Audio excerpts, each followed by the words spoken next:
Saya pernah ada pengalaman tuh pasien datang ke Jogja niatnya cuma mau main, ternyata lahirannya di Jogja. Seperti itu. Padahal orang Jakarta ya spontan sekali. Langsung datang ke rumah sakit ya, langsung lahiran normal. Iya.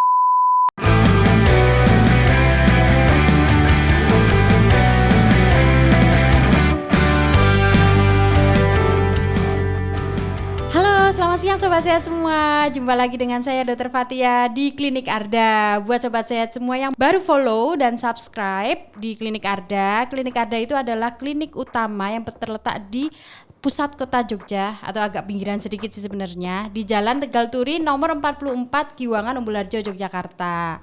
Nah, kita sering mengadakan konten-konten podcast di Instagram. Untuk kali ini konten kita tidak jauh-jauh dari bulan suci Ramadan.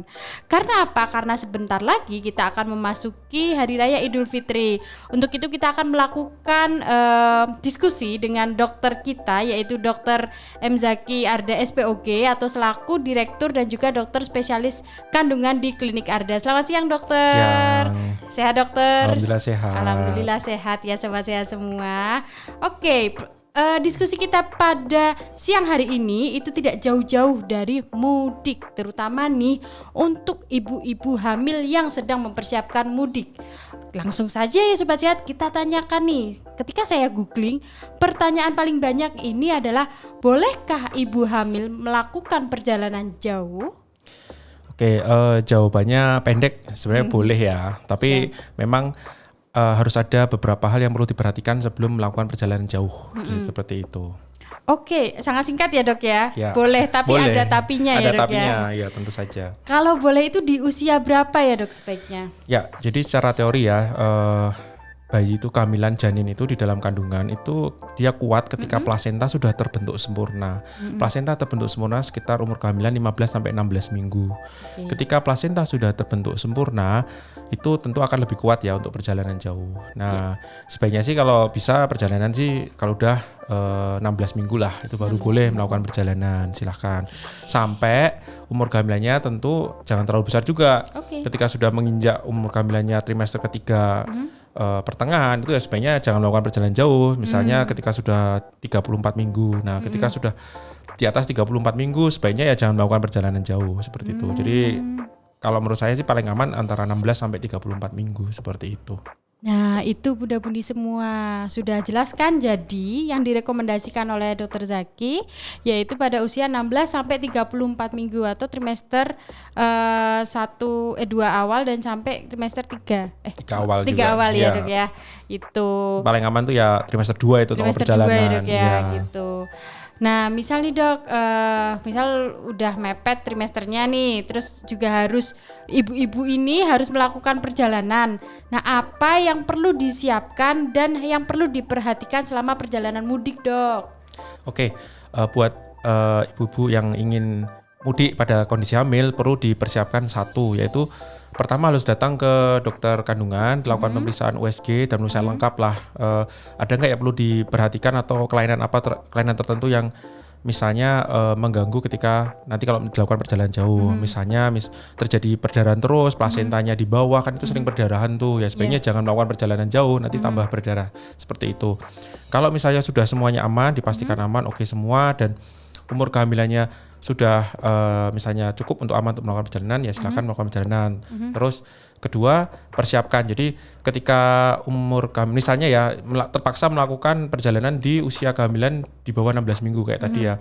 Itu kan masih hamil 8 minggu, 9 minggu kayak gitu kan masih rawan sebenarnya. Itu sebaiknya sih diberikan obat-obat penguat kandungan seperti itu. Nanti obat-obat penguat kandungan. Nah, terus setelah itu ketika melakukan perjalanan di usia yang bagus ya misalnya 16 sampai 34 minggu itu sebaiknya ditemani. Jadi nggak boleh perjalanan sendiri, misalnya naik pesawat sendiri, terus naik mobil nyopir sendiri ya sebaiknya jangan ya. Harus ada temennya, walaupun independent woman ya, tetap harus ada temennya. Iya, harus ada yang nemeni kalau kita nggak tahu perjalanan itu ada masalah apa. Karena kalau ada kontraksi atau perdarahan tiba-tiba kan kalau sendirian kasihan. Terus berikutnya kalau perjalanannya itu kira-kira lama dan melelahkan dan perlu melakukan perjalanan jalan kaki yang banyak, sebenarnya ketika hamilnya sudah masuk trimester 2 atau ketiga awal itu sebenarnya mempersiapkan obat untuk anti kontraksi rahim. Jadi namanya tokolitik, obat tokolitik, misalnya golongan isosuprin, nah kayak gitu sebenarnya disiapkan. Nanti kalau nanti perjalanan jauh, nah seperti itu tiba-tiba kontraksi ya sebaiknya cepat minum obat itu terus tiduran. Nah kalau nanti ternyata dalam perjalanan ternyata terjadi kontraksi atau kram-kram seperti itu, sebaiknya ya istirahat tiduran. Jadi tiduran yang kalau bisa flat ya, kalau enggak setengah duduk kayak gitu. Jadi dirilekskan kira-kira setengah jam sampai 1 jam, kontraksinya sampai hilang, terus minum obat kalau perlu yang tadi yang saya bilang tokolitik itu diminum seperti itu. Terus yang berikutnya tipsnya adalah jika perjalanannya itu melalui beberapa titik, misalnya beberapa kota, itu harus disiapkan. Kalau kira-kira di situ ada masalah, ada kontraksi, ada berdarah atau apa, kira-kira harus ke rumah sakit mana terdekat apa, itu harus dipersiapkan. Seperti itu. Karena kita nggak tahu. Saya pernah ada pengalaman tuh pasien datang ke Jogja niatnya cuma mau main, ternyata lahirannya di Jogja.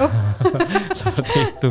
Padahal orang Jakarta ya, spontan sekali. Langsung datang ke rumah sakit ya, langsung lahiran normal. Gitu. Sangat mungkin terjadi ya dok. Sangat mungkin terjadi. Padahal dia niatnya nggak pengen lahiran di Jogja, cuma lewat doang kayak gitu. Aktanya anaknya lahir Jogja lahir gitu. Jogja, iya. Oke dok, ada lagi nggak dok?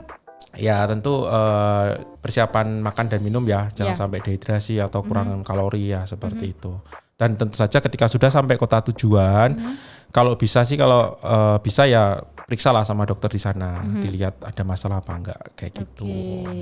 Oke, siap. Terima kasih dokter, sangat komprehensif. Nah ini ada pertanyaan iseng nih dok. Saya cari di googling gitu. Kalau misal naik motor dok, ada gronjalan gitu, itu gimana dok? Ya sebenarnya sih kalau saya sih tidak menyarankan ya. Saya mudik pakai motor itu terlalu berisiko. Ya berisiko nggak cuma buat kehamilan, tapi juga buat yang mengendarai motor kan. Berat lawannya truk lagi kayak gitu ya. Sebenarnya kalau bisa jangan naik motor kan, banyak transportasi umum kan, bisa naik bis, bisa naik kereta atau naik pesawat kayak gitu. Jadi kalau misalnya geronjalan ya resikonya itu terjadi kontraksi biasanya, kram-kram biasanya. Ya kalau sampai terjadi kram-kram ya nanti istirahat dulu, kayak gitu. Terus istirahat di tempat rest area, tiduran dulu sambil minum obat yang diberikan tadi, misalnya tokolitik kayak gitu. Resikonya paling itu. Oke, berarti memang tidak direkomendasikan ya dok. Tapi kalau terpaksa ya sudah, hati-hati, pelan-pelan saja, banyak doa. Banyak doa itu bunda-bunda. Ya. Kalau misal ini dokter kakinya bengkak, gimana dok? Kan itu nekuk tuh di bis atau di kereta gitu, gimana dok? Kalau kakinya bengkak, ya tergantung ya. Biasanya kalau kaki bengkak itu ada cenderungan ke ODEM ya. ODEM itu biasanya terjadi pada trimester kedua akhir atau ketiga. Kalau misalnya tensinya normal, tidak ada proteinuria, nggak ada tensinya tinggi kan, itu mengarah ke preeklamsia juga bisa ya. Sebenarnya nggak masalah sih. Nggak masalah ya dok. Ya nanti tinggal diluruskan aja. Cari aja bis yang sleeper bis itu kan, yang selonjoran kan enak itu. Iya, sekarang ada juga bis yang ada cagaannya apa sih dok? Penampangnya. Iya, yang cari yang jangan yang terlalu mepet kayak gitu, yang agak rileks lah. Agak rileks ya dok ya. Harus tuh bunda-bunda, jadi harus dipersiapkan sedini mungkin, cari yang paling nyaman nih kalau ingin mudik perjalanan jauh. Nah ini pertanyaan terakhir ya dok ya. Bagaimana tips dan trik untuk mudik baik jalur darat maupun jalur udara dokter? Oke, kalau jalur darat ya tentu pilih transportasi yang paling nyaman, misalnya kereta atau mobil ya seperti itu. Hindari yang ada geronjalan-geronjalannya, kurangilah nanti bikin kram-kram.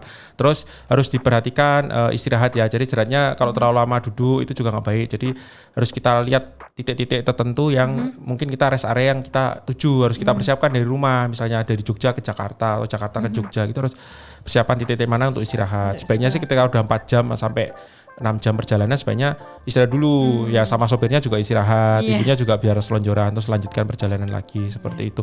Terus persiapkan obat-obatan tadi yang untuk anti kontraksi atau maupun obat penguat kandungan. Terus kalau misalnya perjalanan udara ya sebaiknya cari surat terbang dulu, karena di Indonesia sangat strict ya, jadi harus cari surat terbang dulu, nanti ditanyain. Terus kedua, kalau kehamilannya gede misalnya di atas 30 minggu harus dipastikan, tanyakan ke maskapainya yang mau dipakai itu, boleh nggak saya misalnya hamil 32 minggu terus melakukan penerbangan, boleh nggak, karena tiap maskapai itu berbeda-beda ya, umur kehamilan berapa maksimal yang boleh lahir, ada yang 32, ada yang 34, bahkan ada yang 35 masih nerima. Tanyakan itu. Oke, sangat komprehensif dan prepare sekali ya Bunda penjelasannya. Terima kasih banyak Dokter Ya, Zaki sama-sama. atas penjelasan untuk bunda-budi semua yang mungkin akan melakukan mudik. Tadi dijelaskan juga oleh Dokter Zaki bahwa bunda-budi perlu untuk melakukan pemeriksaan. Nah, buat bunda-budi yang terutama lewat di Jogja atau yang tinggal di Jogja, don't worry, Klinik Arda itu buka 24 jam. Bahkan ketika hari libur ada dokter opsin praktek ya Dok ya? Dokter opsin praktek. Luar biasa. Mungkin satu-satunya klinik di Jogja kali ya. Tapi di rumah sakit juga, di rumah sakit aja belum tentu ya Dok ya? Ya, belum tentu. Belum tentu ya Dok ya. Makanya bunda-bundi lakukan pemeriksaan sedini mungkin sebelum mudik bisa di Klinik Arda. Mumpung masih ada promo ini bunda-bundi, ada promo USG untuk pemeriksaan 2D, USG 2D atau 4D. Dan juga di Klinik Arda juga bisa melakukan pemeriksaan yang lainnya. Nah, itu dia persiapan mudik dari saya dan dari terutama dari narasumber kita yaitu Dr. Zaki Arda. Semoga perjalanan bunda-budi semua sehat dan puasa kita 30 hari full diberkahin. Amin. Dan juga kami segenap kru Klinik Arda mengucapkan selamat Hari Raya Idul Fitri, minal aidin wal faidin, mohon maaf lahir dan batin. Oke, terima kasih dokter Sama-sama. atas penjelasannya. Oke, kita masuk ke penutupan ya bunda-bunda semua. Terima kasih sudah mendengarkan. Oke, karena kesehatan itu adalah hak setiap orang, maka di Klinik Arda sehat untuk semua. Terima kasih.